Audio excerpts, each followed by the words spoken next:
Okay, well, good evening, everyone, and welcome to another presentation of our Climate Declaration series on the economy of enough. There's a number of videos on our Climate Declaration website. Most of the series has been recorded and available there, and many of them are continue to be relevant to the discussion we're having about an economy of enough. So if you haven't seen them all, I would encourage you to have a look. This evening's presentation is from Professor Michael Lee at the University of Auckland. And I discovered Michael's presence and existence just a few months ago in reading a book. I think it's called The Day the World Stopped Shopping by J.B. McKinnon.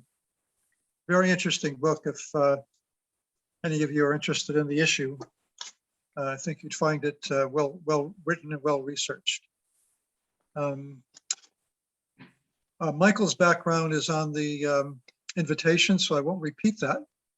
But one of the things I was really intrigued by in learning about Michael's work is that there's an international center for anti-consumption research. And Michael is the director of that center, and it's housed in Auckland University. So here in New Zealand, we have the International Center for Anti-Consumption Research. I didn't even know it existed. So Michael can tell us a bit about that this evening, as well as the research that he and his colleagues are doing in centers around the world. And I'm sure that all of you appreciate the role that consumption currently plays and has played for the last several decades in creating ecological overshoot, and why it's such an important issue to understand. And it's really interesting to see someone from a business school like Michael and with a background and interest in marketing to look at the impact of marketing and anti-consumption and anti-materialism. I have to offer an apology to Michael and to all of you who may have tried to have a look at the suggested readings that Michael provided. If you had a look, you would have realized that there was a paywall there. And I'm sorry to say that it's my fault that happened, because Michael sent me copies of those papers without charging me. And what I did was to click on the title and go to Google and find the reference so that people could access it online rather than copying the title, the paper itself. So it's my fault that there's a paywall there. When we put the video up, I will also attach the actual articles free of charge. So apologies for that if any of you were frustrated with that paywall when you attempted to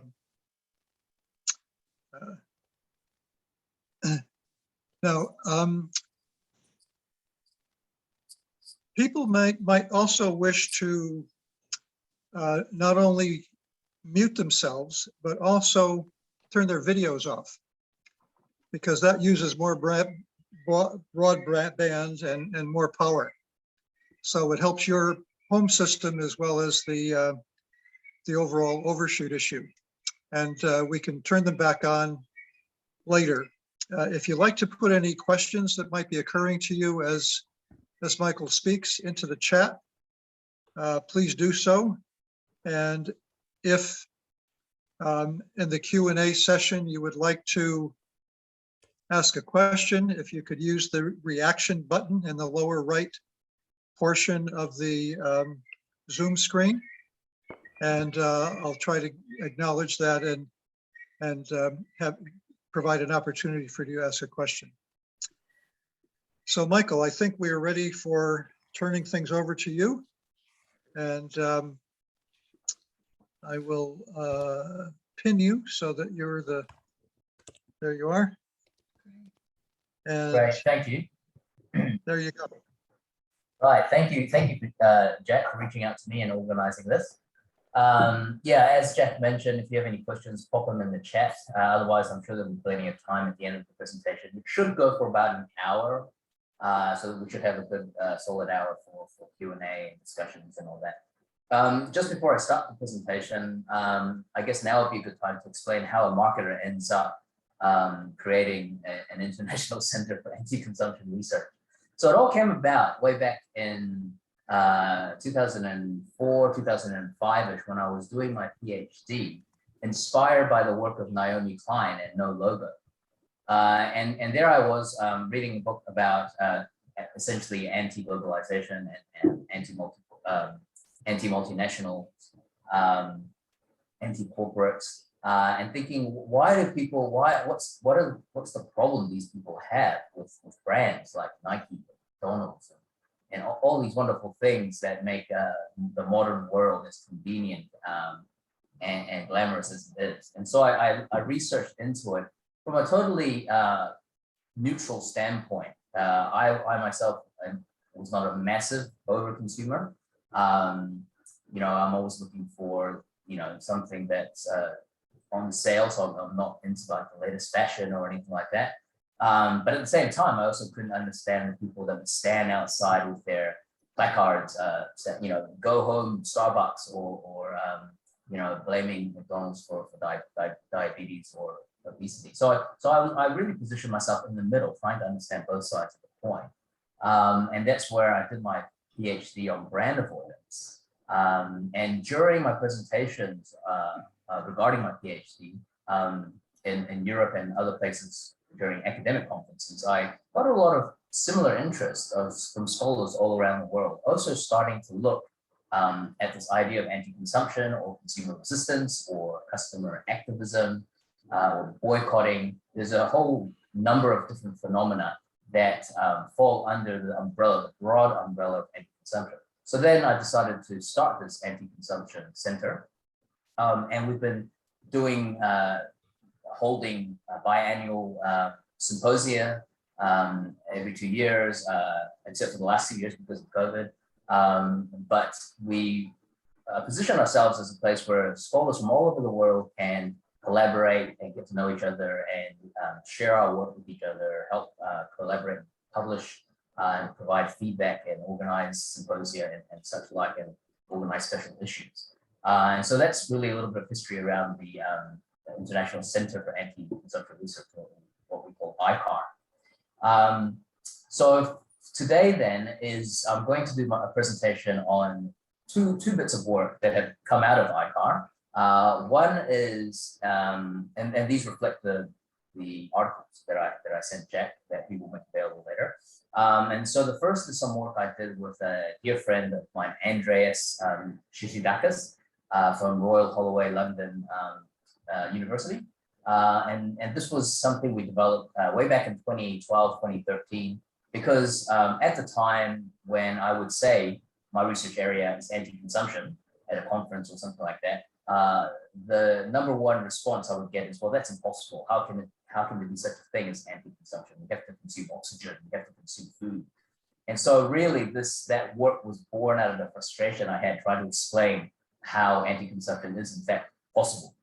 And so I'll spend the first half hour or so going through that work with Andreas that I put together with Andreas. And then the second half of the presentation is based on more recent work, also through the ICAR Symposia, going back maybe 2 years now, on boycotts and how an overload of boycott calls might actually have an unintended consequence. So that's a little bit more recent research.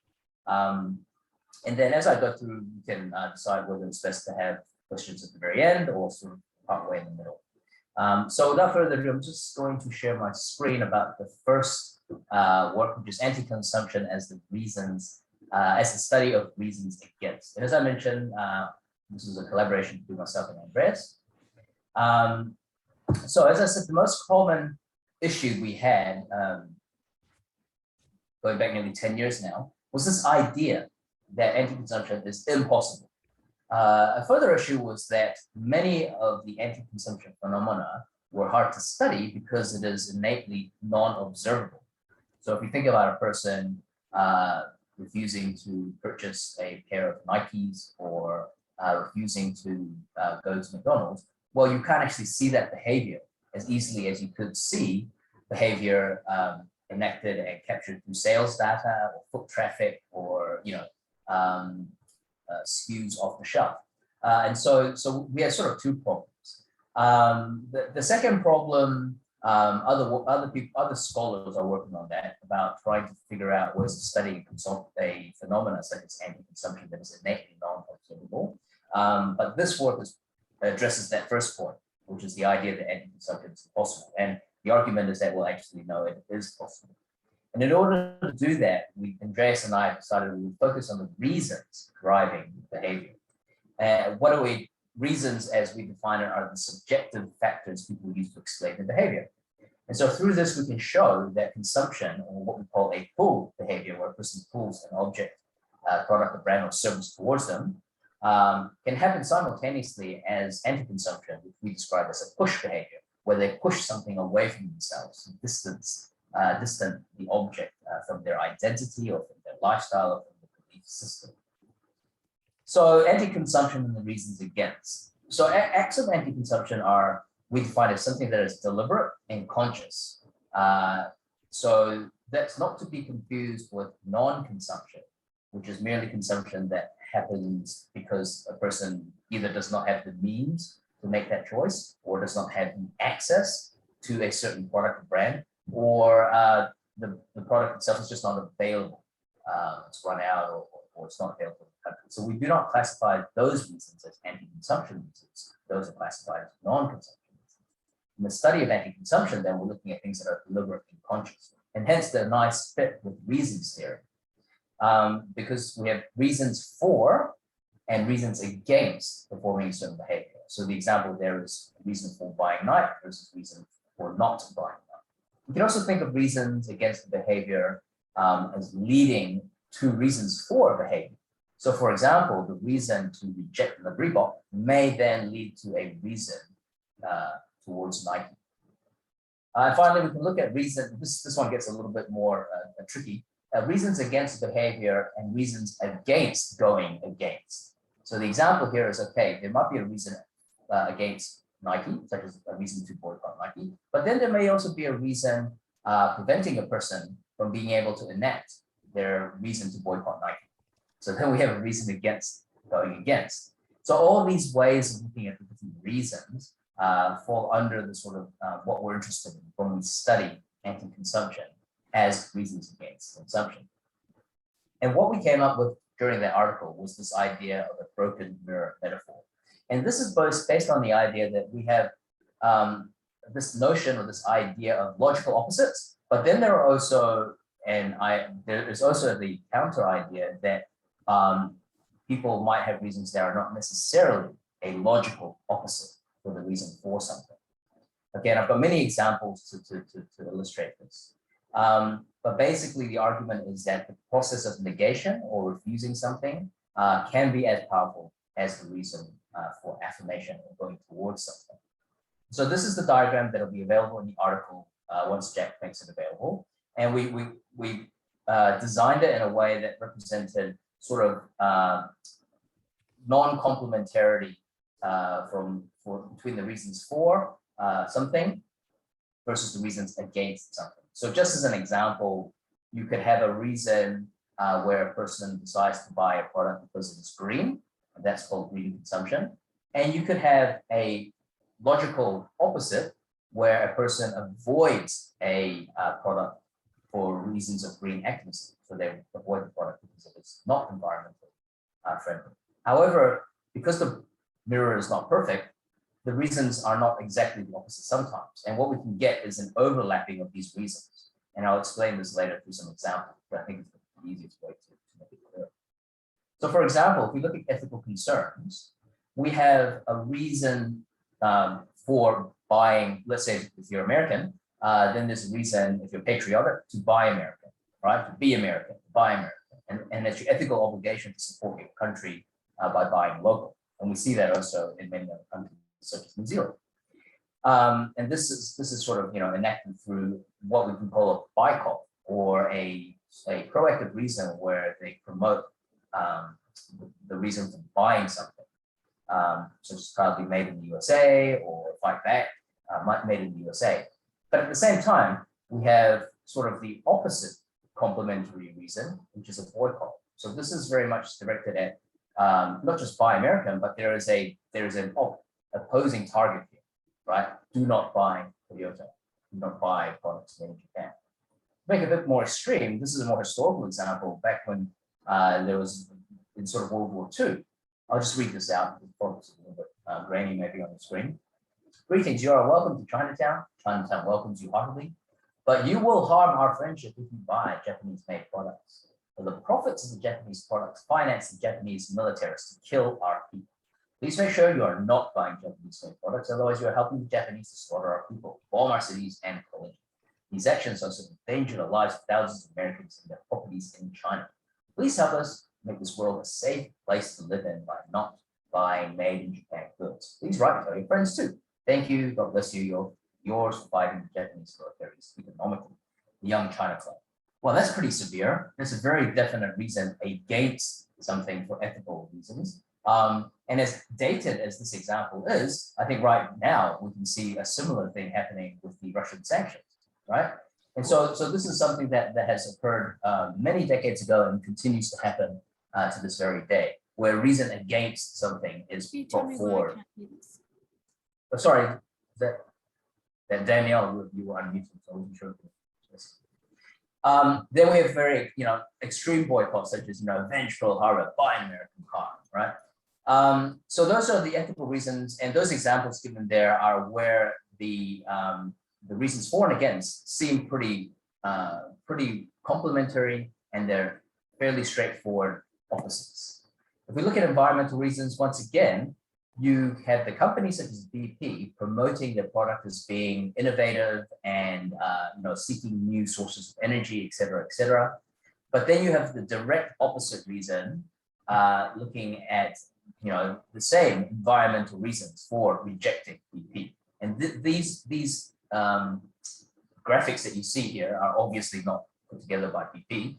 They're a phenomenon we call ad busting or culture jamming, where the activists take the brand assets of a firm like BP and what it's known for and flip it around and subvert the meaning, change it a little bit so that it very much still refers to the same brand. Of that, there is no question, but the meaning gets completely flipped to a logical opposite. And so here we have the reasons for buying BP being that they are trying to be more environmentally clean and innovative. And here with the logical opposite reasons where actually no, you would reject BP because of Event Horizon and the environmental reasons against BP. Right, similarly, here's a funny example of symbolic concerns. So once again, the reasons against performing behavior to avoid an undesired identity or to approach a desired identity. So here, another culture jam or ad bust where a person is posing as this glamorous model to show that actually this might be the reason driving people towards purchasing Coke, but there's also another exact opposite reason why you should avoid sugar-sweetened beverages. And here's a similar reason, symbolic concern, patriots don't shop at Walmart, so very much a reason against Walmart in order to approach a positive identity of being a patriot. Here's a more hilarious example, and now we're starting to move into this area where we talk about non-complementary reasons against purchasing something, or non-complementary reasons for anti-consumption. And so here we see, even though it's obviously a bit satirical, we have many different reasons why you might not want to go to Walmart. Do you like cheap crap? No, well then don't go to Walmart.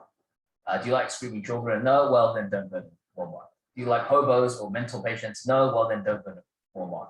Do you dress in hideous clothes? No, well then don't go to Walmart. So there's many different reasons, as this graphic sort of illustrates in a hilarious manner for rejecting or going against Walmart.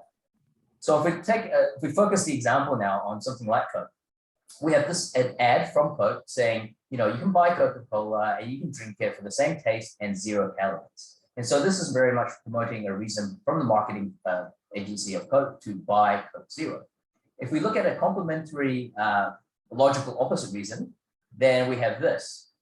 And at a glance, you think, oh, that's a Coke ad. But actually, this is not a Coke ad. This is an ad bust, right? Or a culture change, where they've taken the same brand assets so that there's no doubt what brand this ad is referring to, but then they tweak it a little bit and show the exact reason why you shouldn't buy the product. So here the company is saying, buy this product because essentially it's healthier because it's got no calories. But here the activist is saying, don't buy this product because for the logical opposite reason, it is actually unhealthy and it will give you cancer because of the artificial sweeteners or whatever it might be. And a non-complementary reason then is something like this, where once again, they take the assets of Coke, the same colors, the same font, but they are now providing a reason against Coke that's not really related to health anymore.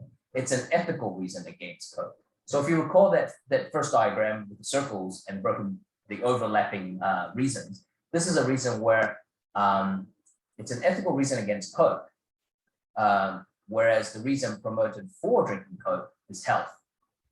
And so then we can see how reasons for and reasons against can actually coexist exactly at the same time, simultaneously in the same people or groups of people. So I'll use a different example using Nike. So you might have a reason for purchasing Nike because you might be in a target group that appreciates very aggressive, competitive advertising imagery. However, you may also have a logical opposite reason, a complementary reason against Nike. You might hate this sort of advertising.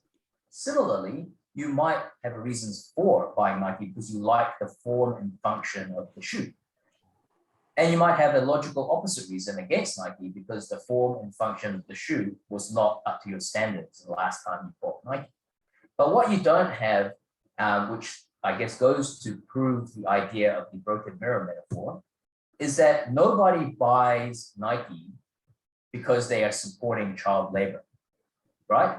And so what we have then all of a sudden are what is another reason against Nike that doesn't have a complementary opposite. Nobody buys Nike to support child labor, but there's a whole reason there for rejecting Nike. And so from that perspective, you can see the practical implications for business practitioners and people that work for Nike. But you can also see from a theoretical perspective how anti-consumption as a research area does have something to contribute to understanding consumers and understanding consumer culture. Another example I'll use is meat, okay? So if we look at the reasons for eating red meat, nutritionists say that, it's a good source of protein, it's a good source of iron, so it's healthy. Some people love the taste. Some people like the lifestyle, the idea of having big steak or a rack of ribs or, lamb cutlets. And some people like the image that being a red-blooded meat eater gives them. For a complementary opposite reason, you have the same reasons for meat flipped upside down. So you have vegetarians or vegans that say, actually, I'm against red meat for health reasons. So it's a logical opposite of the reasons for meat. Similarly, you have people that don't like the taste of red meat. You have people that definitely refute the lifestyle that involves eating red meat, and you have people that hate the image of being a meat eater, right? But what you don't have, once again, proving this idea that you can have an uncomplimentary reason for red meat, is environment and ethics. So there are no reasons for red meat so people don't eat red meat because it's worse for the environment. People don't eat red meat because they actually enjoy killing animals. So these are reasons that do not exist in favor of red meat, but they do exist against red meat. So what you see then, and what's becoming very evident in the environmental movement and now sort of trickling over to the mainstream rhetoric when it comes to climate change and sustainability, is that there are actually more reasons against eating red meat than there are for eating red meat. Environment and ethics. And this is something that the meat industry is struggling with because they can talk about all this other stuff, but it's very difficult for them to refute these two reasons down here against red meat: environment and ethics, right? And then you'll have the meat sector then looking into things like lab-grown meat, right? I can't test tube meat, or there's other sort of fancy terms for it, but I think you guys know what I mean. It's meat that's grown in a lab that involves less killing of animals, and theoretically then might be more environmentally friendly once they figure out a way of growing the meat without that doesn't involve using actual meat cells or meat serum. So that's what they're trying to do, because they know that unless they can solve the environment and ethical problem with eating meat, there's actually more reasons stacked up against them as a sector. Okay, so that was a I guess a whirlwind tour of that article that you know, will provide free of charge to the audience here, to sort of look more in depth if you're interested in these reasons against, as sort of the foundational idea of anti-consumption research. Now, should I carry on, Jack? Yeah, I think if there are a few other points you would like to make, please go ahead. Okay. Just getting a little bit of feedback saying poor sound. I'm not sure that others are experiencing that, but if you can do anything about that, thank you, Michael. Okay. I can sit closer to Michael, something like that. All right. Right. So I'll just carry on, and then we'll have time for discussions later. Okay, that's perfect. Okay, so this second, sound's coming through fine. Okay, thanks for letting me know, Marcus. Okay, so this second piece of work is much more recent. It was presented, I think, 2018 at the ICAR Symposium, so several years ago, and then published a little bit more recently. And so this was work I did with the University of Sydney and Wollongong, with Oku and Nguyen. And the idea we had there was looking at, you know, with all these boycotts that we get from change.org and many other boycott calls that I'm sure all of you get from your neighbors and your friends and your family saying, you know, reject this, reject that, sign this petition, sign that petition. We then thought, well, does that make a difference? Because we know when there is a clutter of products on the shelf, or during advertising, or in almost any other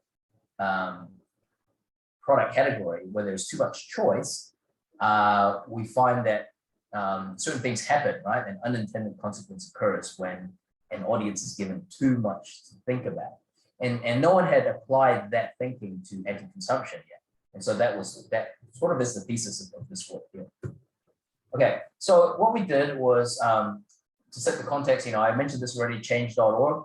So we know that there are hundreds of thousands of online petitions, you know, with millions of signatures supporting many different causes.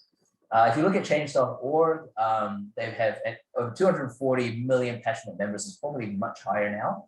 And what they do is they try and be a platform for change, providing free platform to sponsor campaigns, empowering people everywhere to change what they want to see, right? Which is great, sounds great, right? This is good. It's a way of mobilizing collective action, making things more visible, raising awareness of ethical transgressions by brands or countries or people. And so, you know, at face value, it's a fantastic thing. And we also know from much other research that online petitions, as sort of, I guess, non-committal as they seem, sort of is like the bare minimum of something you can do, to support something. They do serve a role, online petitions, because we know that you know, that the cost of actual boycotting is the predictor of boycott participation. So what that means is that the harder it is to prove that you are against something, the less likely it is that you are actually going to do anything about it.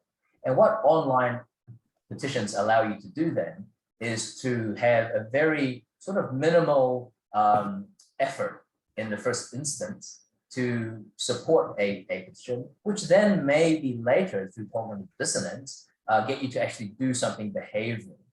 Or at the very least, what it does is raise awareness of the situation. And the more people that know about it, the more likely that other people might act on the boycott poll, or do something a little bit more serious than just clicking something and submitting their email. So even though they seem like the bare minimum of showing support for something, there is research that suggests, even something as non-committal as an online petition does serve a good purpose in terms of raising awareness and starting people to move towards behavioral avoidance of the thing they're trying to boycott. So consumers who publicly announce that they support a boycott will more likely follow their promise and participate in actual boycotts. So it's supported by previous research. But the problem is there are so many, right? In fact, there are so many online calls for boycotting that there was an online call to boycott online calls at one point, which I find a little bit funny, but it is very ironic, right?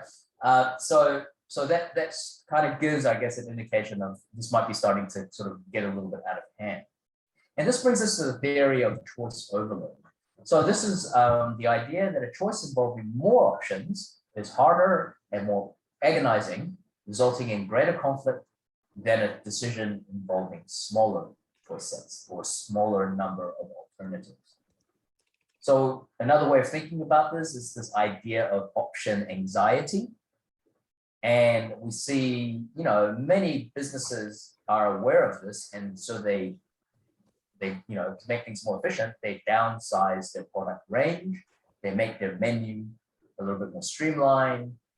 Those of you with grandkids or kids, give your kids slightly fewer options. All of those things we kind of know already, right? That if you give an audience too much choice, then they end up having option anxiety, and then they might end up not doing anything. But no one's really, before we published this one, no one had really thought about this in the context of anti-consumption. So then our first hypothesis was that, okay, if we know about this thing called choice overload and option anxiety, then we hypothesized that individuals exposed to many boycott calls are less likely to sign a petition to support that boycott than individuals exposed to a few boycott calls, right? So that makes sense, I think. But we want to also know why. And so this leads us to another theory called the small agent rationalization. So this is a thought process that occurs when people begin to, for a number of reasons, they begin to accept the world as an inequitable place, and that them at a micro level or as a small agent can't really affect things at the macro level or the big stuff. For example, a globalized marketplace. So what causes small agent rationalization, or SAR? A couple of things. First is the lack of self-efficacy. So people think that, hey, I'm just one person. Even if I boycott this thing, it's not going to make a difference. So why should I bother sacrificing myself to boycott this thing, this entity? Second reason leading to small agent rationalization is the inability to help everyone. So, there are a lot of these boycott calls, and all of them seem equally important. And so when there's so many, it's like, well, which one do I support? Because I can't possibly boycott everything, right? And so people believe they're not capable of choosing the correct cause to support. And this leads to that option anxiety, because they don't know which one to support. It's better not to support anyone, just in case you make a mistake and commit yourself to the wrong cause, right? And finally, this acceptance of inequity, which I mentioned in the previous slide. So just the mere idea of seeing so many different boycott calls begins to then make salient the fact that actually life is full of people in need. There's so many different causes to support. Well, it might just be a factor of life that, hey, life is unfair. Okay, that's just, it's unavoidable. And so get used to it. The world is an inequitable place. What am I going to do as a single person? I can't help everyone anyway, and let's just move on, right? So these three things lead to this idea of small agent rationalization. So our second hypothesis was that compared with individuals that are exposed only to a few boycott calls, people that are exposed to many boycott calls are more likely to experience this SAR, or small agent rationalization, and therefore that might be the reason why they're less likely to sign a petition to support a boycott call. So what was our method? We conducted an online experiment,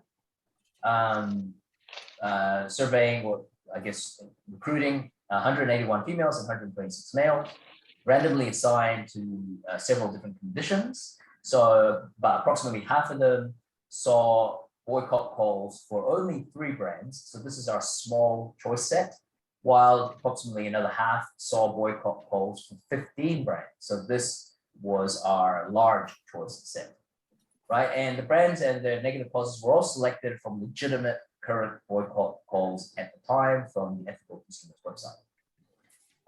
The procedure, so people randomly assigned to this online experiment, they come into the survey and when they click on the link and they first see this general topic of the study about boycotting. We made sure they understood what we were talking about. And then they were told they'd see, okay, a list of boycotts, calls for boycotts. And they were not in any particular order, they were all counterbalanced. And there were also, we added this little piece of information that these boycott calls were, solicited from the local newspaper. So we wanted to control for motivation and psychological distance, because another factor is that when the psychological distance to a cause is very far from the person's physical location, they lose interest in it a little bit. And so we just wanted to control for that. And we just told everyone that regardless of whether they were in the big group or the small group, all of these boycott calls were locally relevant. So then after reading the information about the brands and the negative causes, they responded to ask a bunch of questions. First of all, about the perception of the size of the choice set, because this is what we in academia call a manipulation check. Because we're manipulating the size of the choice set, we needed to check that the manipulation was correct. So we needed to ask the people whether they thought the size of the set they were given was, large or small on a continuum, just to make sure that our manipulation actually worked. And yes, it did work. So the people that were in the 3-group set saw that set size is smaller than the independent people in the large 15 brand set. So that works. That means our experiment was designed correctly. Then we asked them some questions measuring their small agent rationalization. So that comes with a list of 7 items, tapping into things like self-efficacy, perception of inequity, and all that sort of stuff that I mentioned before. And then we measured the demographics because it's interesting, just in case, to see if, I don't know, males or females are different or old or young.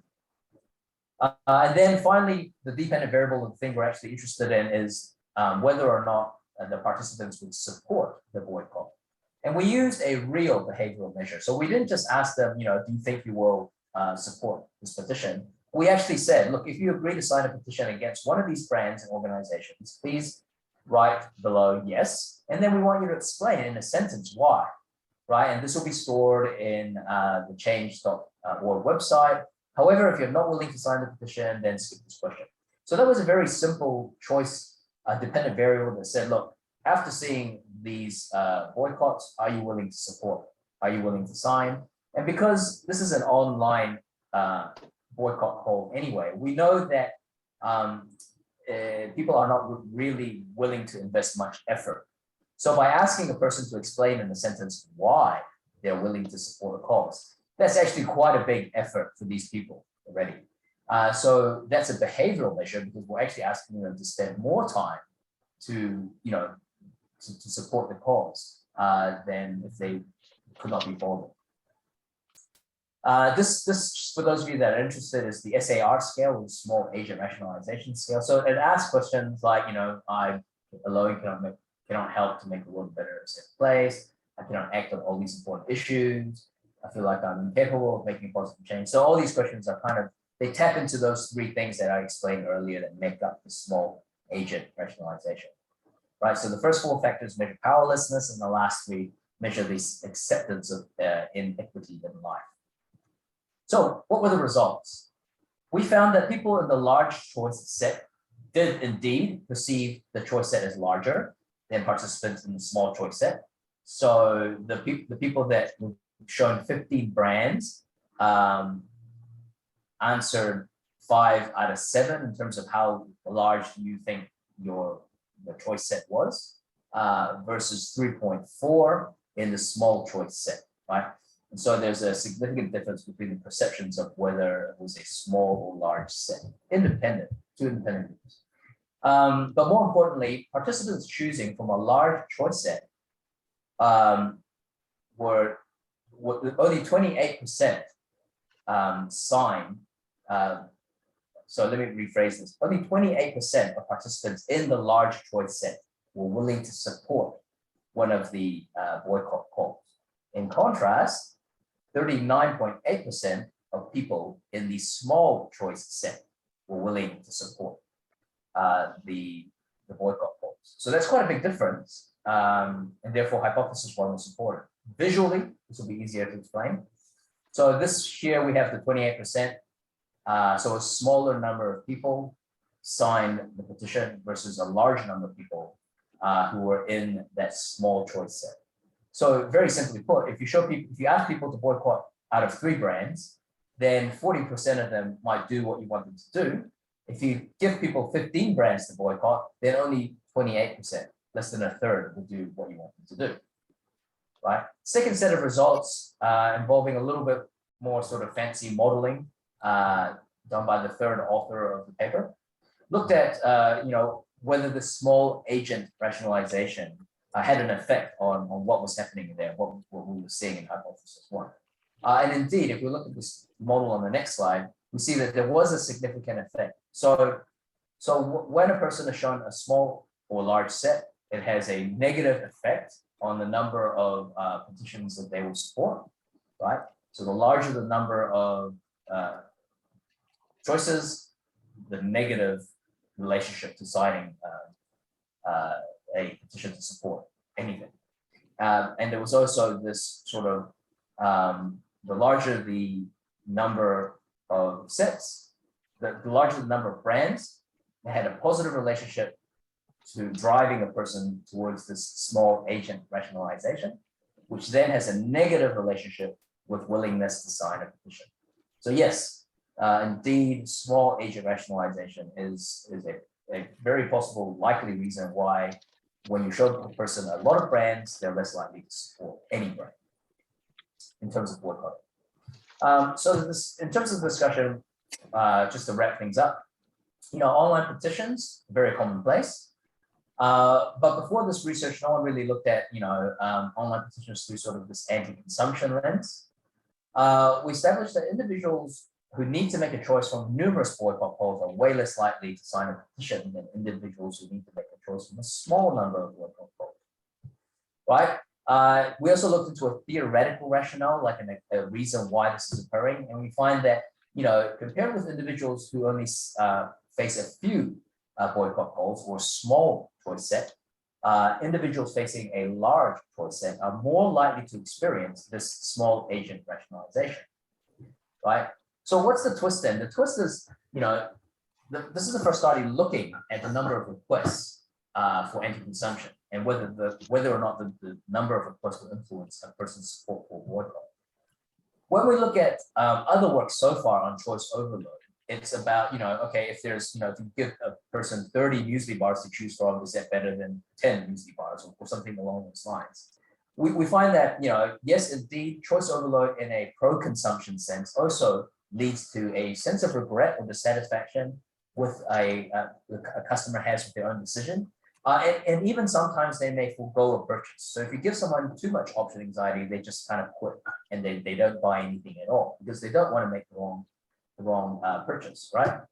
But what we find, and the twist in anti-consumption, specifically boycott requests, is that overload may actually go beyond this and cause people to feel powerless. So even if the boycott a person participates in is successful, there's many other causes worth boycotting which the person can't help with, right? This becomes very evident when they see a lot of boycott calls.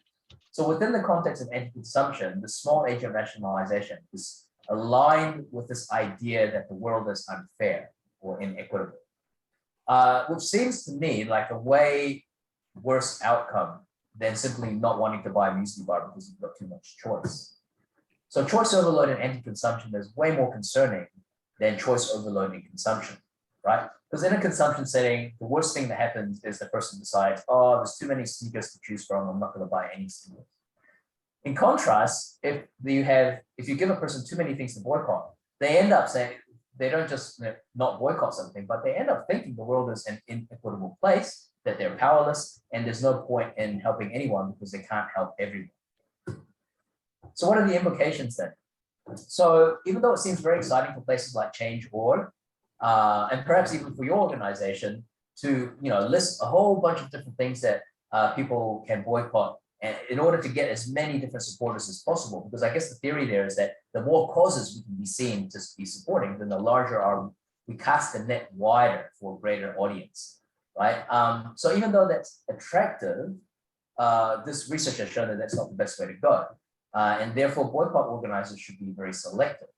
And at the very least, they should, time out the boycott campaigns into different periods, rather than overloading everyone with everything all at once or all the time. People will then, will be less likely to see themselves as quote unquote small agents, and then, feel like they can't make a difference at all, or even worse, come to accept inequity in the world. Social media, where people use, share the support for the campaign, need to maybe start looking at algorithms that so that users don't see everything all the time on their newsfeed or in their notifications, because what that would do then is essentially replicate this experiment and show them way too many options all at once, which then makes them feel helpless. Right, so just like advertising, clutter cuts caring. Right, so if you clutter people with too much stuff, then they stop caring. Right, so in terms of future research, we could look at the various subcomponents of that small agent to see if there are specific subconstructs that are more predictive of non-participation. If you recall, powerlessness was one sort of subconstruct of small agent rationalization. Another one was this acceptance of inequity. So, future research could look at, well, what is it? Is it the acceptance of inequity that makes people, refuse to help when they have too many choices? Or is it the sense of power and powerlessness that comes with too many choices? Which one is it? We can also look at the source of boycott, whether that makes a difference or not, right? So if the boycott call is coming from a friend or a family or an NGO, does that make a difference? Does the level of involvement with certain causes, could that moderate the effect of this small agent rationalization? So the example I have here is, if a person's involved in water conservation, does that make a difference in terms of the choice overload effect? Or if it's something that, perhaps they feel like they have less control over, like how sneakers are manufactured or the war in Ukraine, does that make them feel more like a small agent? Whereas water conservation is something they have a lot of control over, just use less water. So does that have an effect on this small agent rationalization? There's some other confounding variables that might be caused by choice overload. So for example, it could be a small agent, but it could also be this idea of, inequity in the sense that, some boycott calls may just seem way more important than others. And so therefore, if we, I guess, show them things that are clearly more important, will they still feel the same way in terms of this choice overload? Other confounding variables might be this perception of trust in the source, right?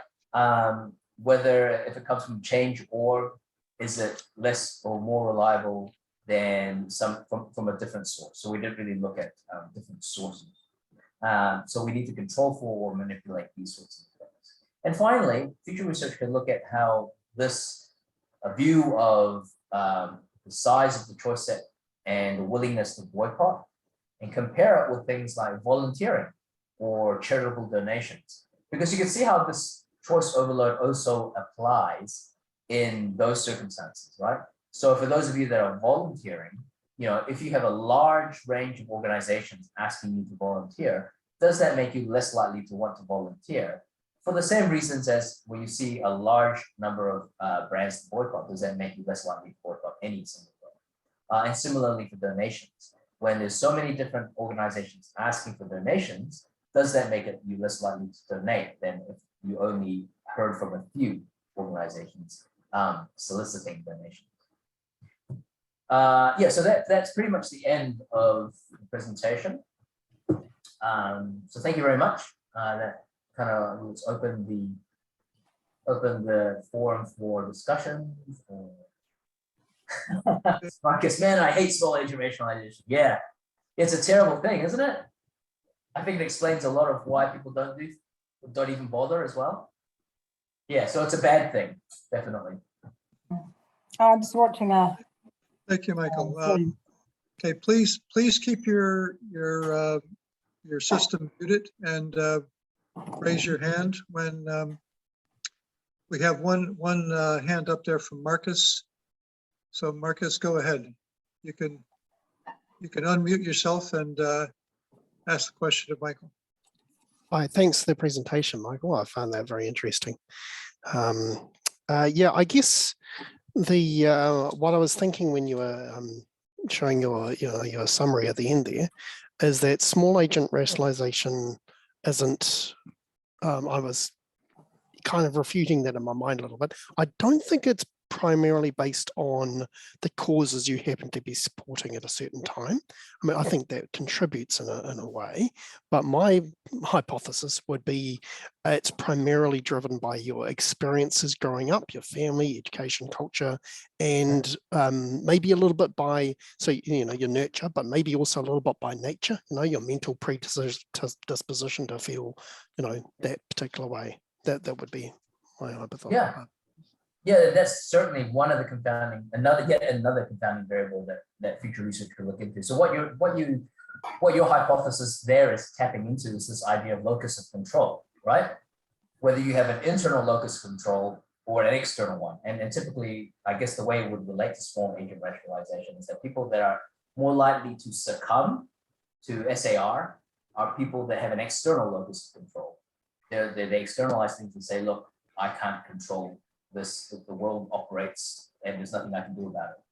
Whereas people with an internal locus of control would say, look, actually, I have an effect. I can enact change. I have agency. And so perhaps you're right there, Marcus, in that people that score high on internal locus of control may indeed score low on small agent rationalization.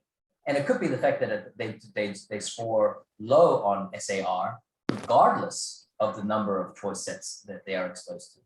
So yes, that's a good observation, Marcus. Okay, thanks. Okay, I'm trying to see if there's any other hands up, and I'm Everyone's hungry. They've all fainted due to hypoglycemia.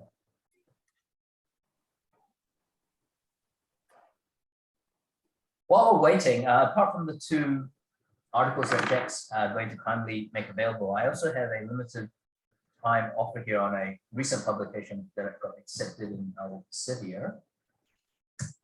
So this link that I've just posted to everyone, it's valid for 50 days. And if you click on that link, that brings you to my latest publication, which gives an overview of anti-consumption in a journal called Current Opinions in Psychology. So that's a journal that basically gets people to do summaries and overviews of topics and interesting areas, so that other scholars that are, I guess, a little bit time short can just read one thing and get a good overview of a certain topic. So I think it will be particularly useful for anyone interested in anti-consumption. So you just click on that link and get the article free as well. okay, Michael, do you need the screen anymore, or can I? No, I do not. Let me unshare. Yeah, it'd be fine. I think I've finished this now. Yes, the end of it. I have a question that doesn't relate to this issue, but I did want to just follow up along the lines that Marcus was saying, and the amount of variance that it's counted for by the small agent effect is about 25%. Eh? So do you have any suggestions as to what the other major factors are in determining Get out of this. goes along with a boycott? As with this sort of research, there's only a sort of, I guess, a limited number of things you can ask people before the survey gets too long and they start to drop out or not do it. So the answer is no, we didn't have a chance to ask for other factors. And hence, I sort of mentioned that as other possible confounding variables in the future research slide. So things like if we had, I guess, the capacity to, or if the respondents had the time willingness to do a long survey, we would have asked them questions about locus of control and perhaps other things that may end up showing, possibly higher variance in terms of predicting small agent rationalization or predicting whether or not someone decides to boycott a brand or not. So yeah, so the answer is no, Jack. We didn't ask. We didn't look into other variables. Ruth, you've got your hand up. Go ahead. Yeah, thank you. Thank you, Michael. I found your way of approaching, say, the red meat example very useful. And I'm wondering, is there a standard framework or criteria that you can use for reasons for and reasons against a given issue? And what was illustrative about that particular example was the winning factor was environment and ethics. So how do you take a given issue and then work out what the common variables are and then come up with the exceptions? And will they always be to do with the environment and ethics, because we're talking about consumption? Yeah, that's a fantastic question, Ruth. So what if let me just sort of rephrase it. You're asking, is there a framework you can apply to different situations, such as red meat or sneaker usage or driving a car, perhaps, right? Or public transport? Is there a framework you can use that kind of lines up the reasons for using a bus and the reasons against a bus, just to see which criteria are coming out on top in terms of, so that if you work for AT Transport, you can go, oh, hang on a second, these are the reasons for the bus, but there's this other reason against the bus that we didn't consider. And therefore we should address that reason to make the bus more attractive, because we're getting rid of a reason against using the bus. So yes, there is, I guess, such a framework. So hang on, let me just share my screen again, and I will go back to that diagram I had with that.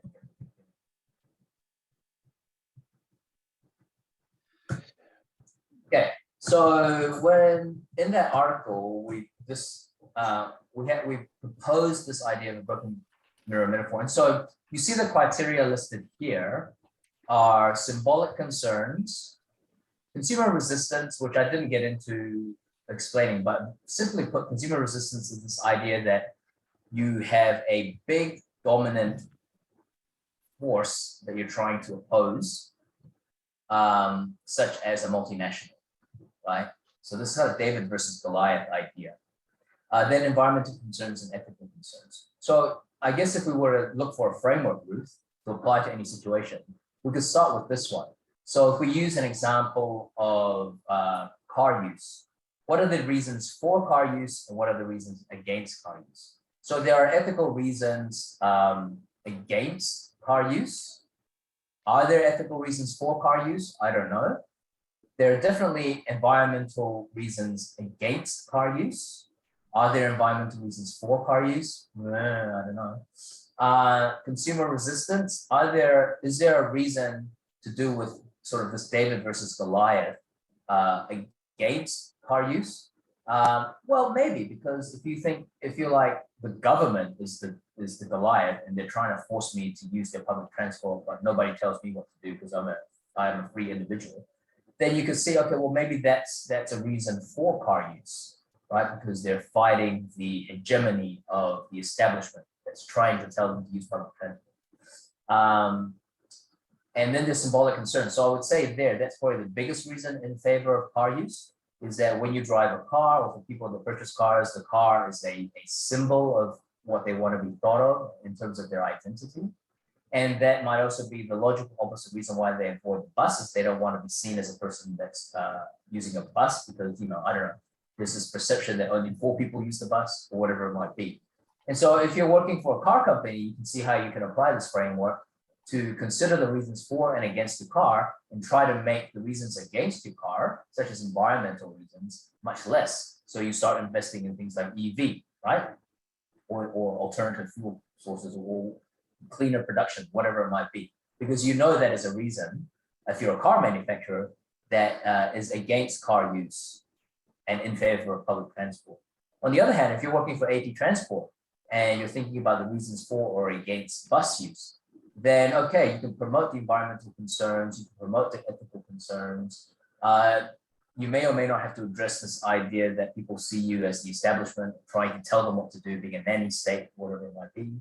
But more importantly, you might address symbolic concerns. So if you know that the reason against bus use is that people don't want to be seen as poor people or whatever, then your advertising and marketing and social marketing, positioning should be to reposition the bus as something that is not of symbolic concern, right? So yeah, so I hope that answers the question, Ruth. Yes, thank you very much. I can see how I could apply it. Yeah, one of the things that occurred to me, looking at this framework, is that if one takes an ecological overshoot perspective, that is that, we've got too many people consuming too much of natural resources and filling up too many natural sinks, then every purchase, every consumption has an ethical and environmental impact. But that only applies, I think, if you have that overshoot perspective. If you don't have an overshoot perspective and you think that green growth is possible, then the same criteria don't apply. Yeah, I agree, Jack. It comes down to sort of almost a fundamental acceptance of whether we have a problem or not. So if we think we don't have a problem, then you could almost argue that consumption is good because you're helping to prevent poverty and you're supporting workers and you're supporting your country, you're being a patriot, you're ensuring that growth can continue so that your retirement fund can be secure in 20 or 30 years time. Yeah, so yes, you're absolutely right. If you can't agree on whether there is a problem or not, then things like ethics and environmental concerns seem to matter a lot less, I guess. And ethics itself then can be twisted around. So instead of the ethical, I guess, requirement to protect future generations, it gets twisted around to an ethical requirement to, support local, or to support your workers, or to ensure that a community has employment by continuing to mine for coal or chop down trees or whatever it might be. Okay, thank you. Matthias, you've got your hand up there. Go ahead. Yeah, hello. Good evening, and thanks, Mike, for your very interesting presentation. This is not a question, just a comment to the current discussion. Going back to the meat picture of yours, I think it's very obvious, like it's a big elephant in a room, and I don't know why nobody mentions it, but the four reasons, health, taste, lifestyle, image, they're all me. They're all egoistical, egocentric concerns. And environment and ethics, they are global, or they're social concerns. They're concerns about the rest of us, our families, our country, and our planet. So I think it's very easy.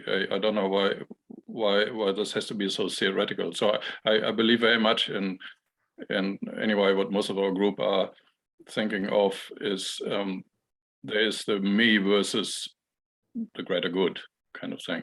And the other comment, and that's all, and then I finish, is that your talk is really about anti-consumerism, whereas me anyway, and probably some of us listening, are anti-consumerism, if you see the difference. So it's not like I don't want to sign a petition for one particular product over another. My instinct, or what I was here for listening to, is really being against all sorts of consumerism, whether it's petrol or traveling or clothes or shoes of any kind. Anyway, it's just a comment, not so much of a question. Thanks, Mike. Yeah, thank you, Matthias. You raised some good points there. I'll go backwards. Your observation that there's kind of what we call micro level focus versus macro level is definitely something that is looked into by various anti-consumption. And so So we have what we call the scope of anti-consumption, whether it's focused on specific brands, so a narrow scope, or if it's actually more of a lifestyle general, a general level anti-consumption across all domains. And so there's phenomena that's like voluntary simplification or downshifting or minimalism, where the approach is to reduce everything. And then there's the more specific focus anti-consumption, where it's targeted at particularly egregious brands that, you know, or countries, or specific products that are particularly bad. And so, yeah, so there is, so you're right, there is definitely a, different scholars look at different focus in terms of scope. And to go back to your first question about the me versus everyone, so yes, taste, lifestyle, and image definitely is more me, whereas environment and ethics is more macro, so bigger reasons. Health is a bit debatable, because sometimes health might be something like a parent looking out for their children. And so then it does become more than a micro level concern. The reason then being, you know, I have a growing boy and he needs protein. And so it's actually an ethical obligation from a health perspective. So bigger than that person's decision about themselves to provide nutrition for someone else. But yes, I do agree, taste, lifestyle, image definitely seem more sort of micro focus on the individual. And I guess to that point, there's other research looking at comparing social marketing of things like anti-tobacco or anti-cigarette, you know, anti-smoking essentially, versus sustainability. And that research showed that, you know, it's very difficult. So when you're promoting anti-consumption of something for the greater good, such as don't smoke versus, you know, don't consume so much, it's much easier to see an effect on a micro level. So campaigns to stop smoking typically are more effective than campaigns to stop consumption, because stopping smoking has an immediate me benefit. My wallet gets bigger, I have more, my bank account gets bigger, I feel health benefits immediately, my lung capacity increases, my skin gets better, I don't smell. So there's very definite micro benefits, where something like don't consume, or even something as specific as don't use your car that much, is very difficult, because the immediate benefits are not always so obvious. You know, sustainability is very much a long-term thing. And so if you make a sacrifice to consume less in the name of sustainability, you might not see the benefits in your lifetime. And so because you don't see that immediate effect, it's much more difficult for those sorts of campaigns to gain traction. So that's just linking it back to your observation there, Matthias, about how there are me reasons and other people's reasons. It's much appreciated. Yeah, a comment here, Matthias, your comment about all of the reasons given are generally very individualistic. There's a very interesting documentary by the BBC called The Century of the Self. And it documents the impact of the PR industry really on focusing on self-interest that we've all been exposed to, you know, over the last century. And it's a very long and a very interesting documentary. But Michael, it raises the issue of the relationship between anti-consumption in a broad sense that Matthias is talking about, and materialism. Because I think that this audience would be very interested in the work that you've done and the work that you're aware of that looks at that issue, not just boycotting specific businesses or specific items, but the whole idea of reducing consumption, to meet needs, rather than to assume that well-being and happiness is going to come from more material things, more purchases. Could you share some of the research that you're aware of about that? Yeah, so the research is pretty conclusive now that up to a certain point, materialism or wealth will make you happier. But then once you reach that point, which isn't actually that great a point, I think it was something like $60,000 or something like that.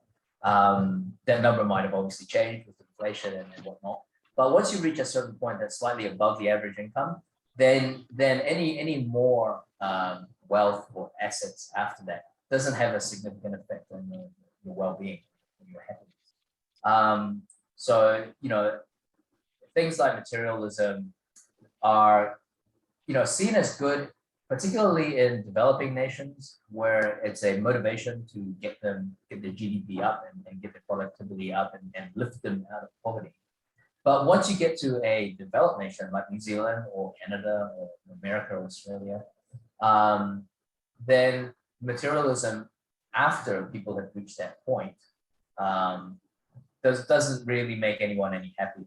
It just makes companies richer, and the amount of money we owe banks larger, and the environment worse. So the research is kind of like established that. It's just that people still don't want to believe it. And so you still get people that are very much materialistic and wanting to, you know, replace their fashion every season or buy a new car, whatever it might be, bigger house, more bathrooms, whatever. So yeah, I mean, that's probably as much as I can share. One, I guess, other research that may be less, I guess, well known was some recent research I did with a bunch of scholars in India, and we sort of flipped the idea around, where traditionally you have this idea that, okay, if you practice anti-consumption, or if you're not materialistic, then your well-being improves. But then we said, okay, what if the argument also works the other way around? So what if your well-being is high versus low? Does that make you more or less able to practice anti-consumption, right? So instead of looking at anti-consumption or anti-materialism leading to well-being, we looked at whether well-being could lead to anti-materialism. And what we found was actually that reverse argument also works. And so the concept we tapped into there was this idea of your psychic energy, or this ability mentally, not psychic energy as in telepathy or anything, but the actual energy you have, willpower almost, right? And what we find is that people that have a higher level of well-being have a higher level of psychic energy, or this sort of cognitive resource that enables them, gives them the willpower to continue to refuse to be materialistic, versus people that have a low level of well-being. So when people are stressed, or when the well-being is low, they find it more difficult to be anti-materialist. They find it more difficult to grow their own vegetables, obviously. They find it more difficult to recycle. They find it more difficult to do what's better for the environment. And so this has important implications because, you know, where we need people to practice more anti-consumption is, you know, the majority of the world's population. Yet the majority of the world's population has very low levels of subjective well-being, right? They're either poor or stressed, or, you know, earning less than $1 a day or whatever it might be. So this is a problem, because if we need a lot of the people in developed nations, which is the bulk of the world's population, to be more anti-consumery, yet their subjective well-being is low to begin with, then we already know, based on our research, that they're going to find it hard to be anti-consumers. They're going to look for retail therapy. They're going to look to improve themselves by buying stuff rather than being mindful or doing other things that involve, you know, less consumption. So yeah, so that's probably the latest in terms of looking at the relationship between well-being and anti-consumption and materialism. Michael, do we have any idea of what percentage of the public is oriented to anti-materialism or low consumption? It's the minority. I don't know. We don't have any official statistics or anything like that. We don't have a large scale survey asking people if they are more likely to anti-consume or consume. But I think given that inflation and growth and everything is always growing, it's probably safe to say that something is driving that growth, and it's probably the fact that most people are buying into capitalism and the growth economy, rather than, I guess, the opposite of that. And this is just me thinking out loud. I mean, feel free to disagree. It could be that the 1% of people are doing all the buying. That could be the case as well. But I guess if we look at the numbers and how the economy is going, things are still growing, right?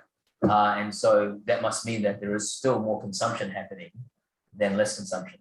In terms of the number or absolute number of people that contribute to this consumption, drive or growth, that I don't know. Do you think it's changed or changing? That's also a billion dollar question. I would hope so. I mean, but there's always, humanity never fails to disappoint. There was COVID that happened and everyone thought, hey, this is the wake up call we need during lockdown. We've discovered we don't need shopping malls. The fish came back to the harbor and the birds came back to our backyard. And maybe we could continue this lifestyle of taking half-hour walks around our neighborhood, saying hi to our neighbors, and all that sort of non-commercialized sort of lifestyle. But then again, we saw this rebound happen as soon as people could get out and go to the shopping malls. There were lines running for many kilometers, going to junk food places, right? Like KFC, whatever it might be. Which is another reason why I think more people are into consumption than into anti-consumption. They're more materialists. In terms of the work you've done in emerging nations, what is their attitude to consumption, both within their own society and in the global north? From the work that I've done, it's typically positive.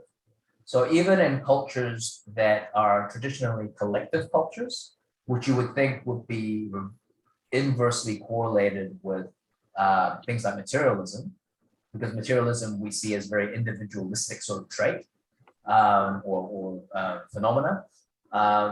Even in countries that are traditionally collective, like Asian countries, they still find a way of justifying materialism.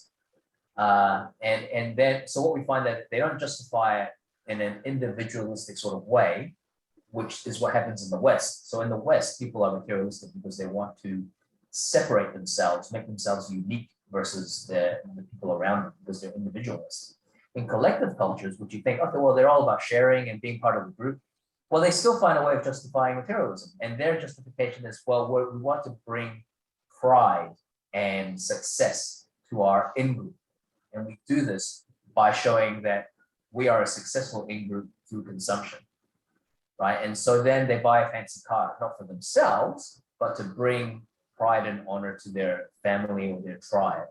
And so even in emerging nations, which are typically more collectivist in terms of cultural values, they are still able to find a way of being materialistic. Mm-hmm.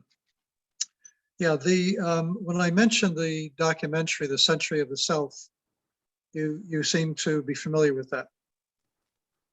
I haven't seen it, no, but it rings a bell, The Century of the South. And I know that in other work there has been sort of this link between individualism and a whole bunch of bad things that have happened in terms of consumption, materialism, climate change, environmental degradation, breakdown of societal fabric, all that sort of stuff. One of the questions, Mark, I don't know, is Mark still here? Mark put an interesting question here in terms of what are your aspirations for the discipline of marketing contributing to systems change in terms of lowering consumption and the range of other economic changes necessary for holistic well-being? Yeah, that's a really good question. It's a question I actually ask my postgraduate students, my master's students, when they take a course on anti-consumption. Because they all typically come from a marketing background or at least are doing a business degree. So I pose the same question to them. It's like, can we do now that we know about anti-consumption and the problems that consumption causes, what does this mean for your job? You know, can you be a marketer and believe in anti-consumption without shooting yourself in the foot? And the answers vary. Some say, yes, we can, because marketing is about creating value. And so if you broadly define what value is, it doesn't necessarily have to involve over or excessive consumption of material things. You know, it could be experiences that are perhaps more carbon neutral. So they're, I guess, optimistic that they can still be marketers, successful marketers or successful business people without contributing to the problem of infinite growth. And others say, well, actually, no, because, you know, if you're in the marketing function for anything other than maybe a nonprofit, and even arguably sometimes even nonprofits need to grow. But if you're in marketing, then invariably it'll end up with some sort of profit or market share imperative, which then leads you to use any good that your company may have done to grow more profits or grow more market share. And so the examples they use are like Patagonia, where as a company, if you look at them as a single company, they're very good because they are B Corp certified, they promote repairing their products rather than buying a new jacket. Oh, you know, their supply chain is very ethical. So all of those things are great. But if they have, you know, I don't know if they're publicly listed or whatever, but you know, the people that own the company would still need to make a profit.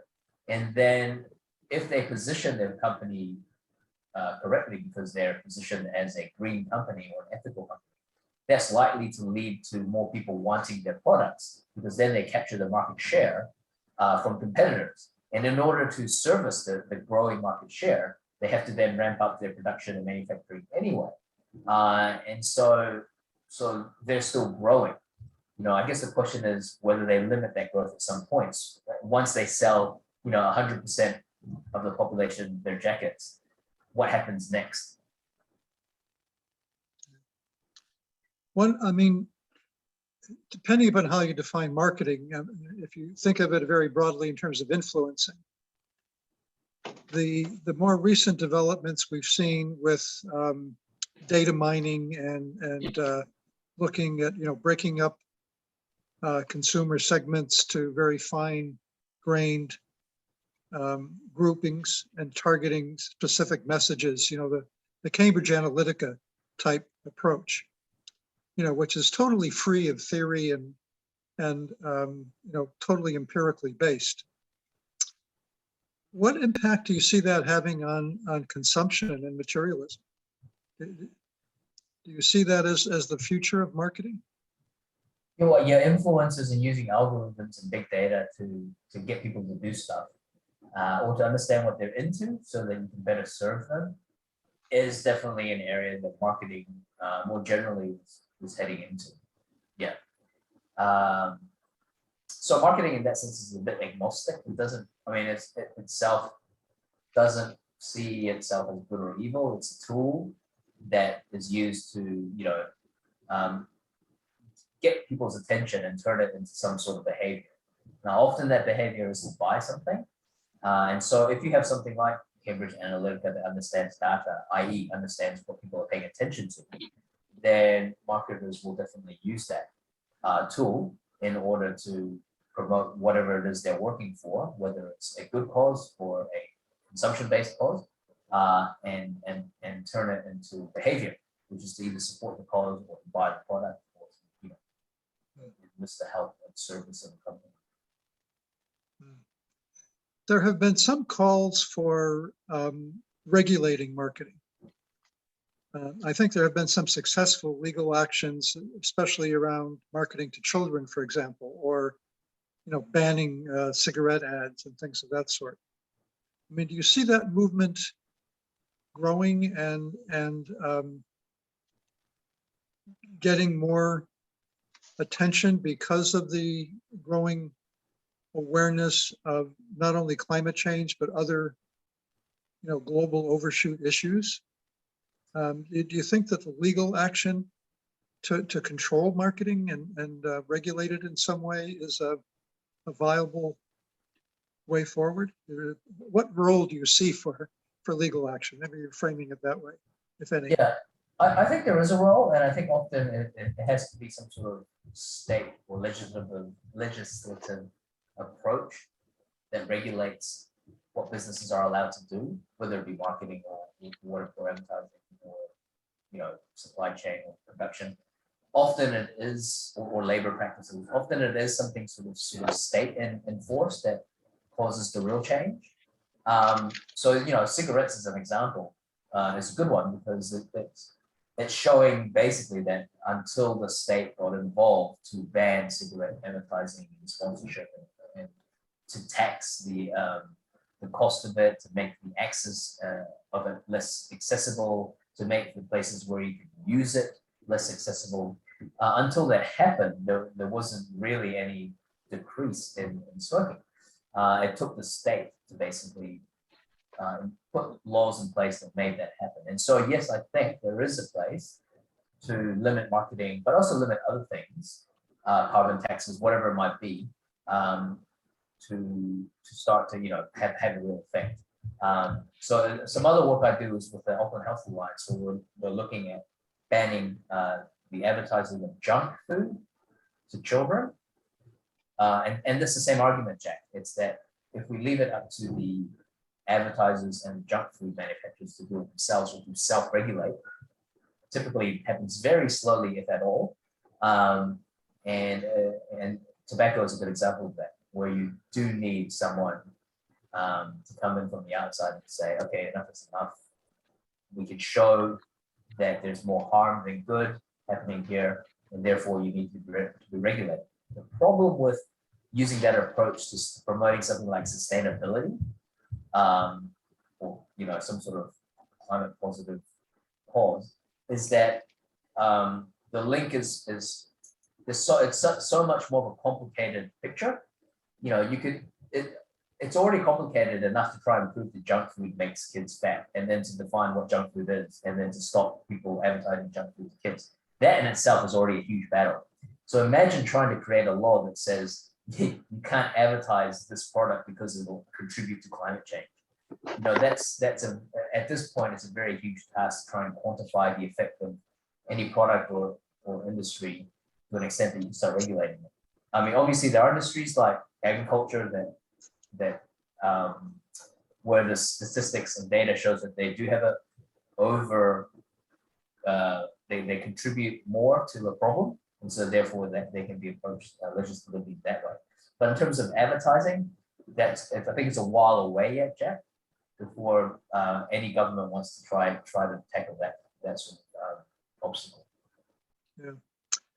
Well, I forget exactly what the title of our webinar was, but it's something about the challenges for a sustainable future. You know, looking at a marketing perspective, and it's interesting, you know, what you and your colleagues are doing, and you certainly have an uphill battle. We all have an uphill battle in trying to make change in this area, and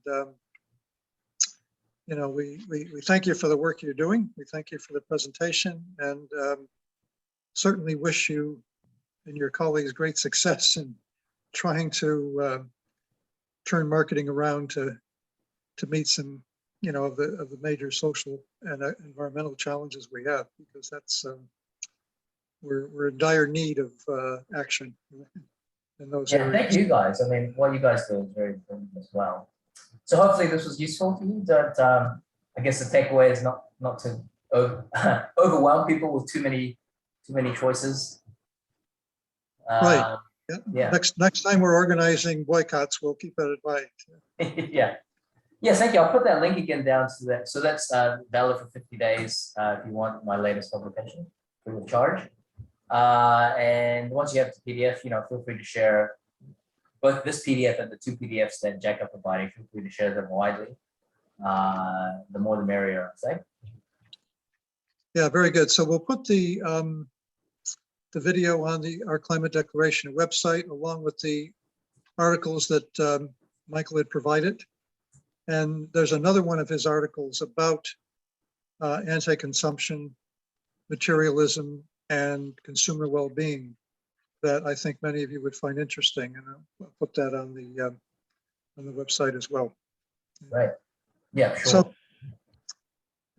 So thank you again very much, Michael, and the rest of you for participating, the questions, and we'll hopefully see you again before too long.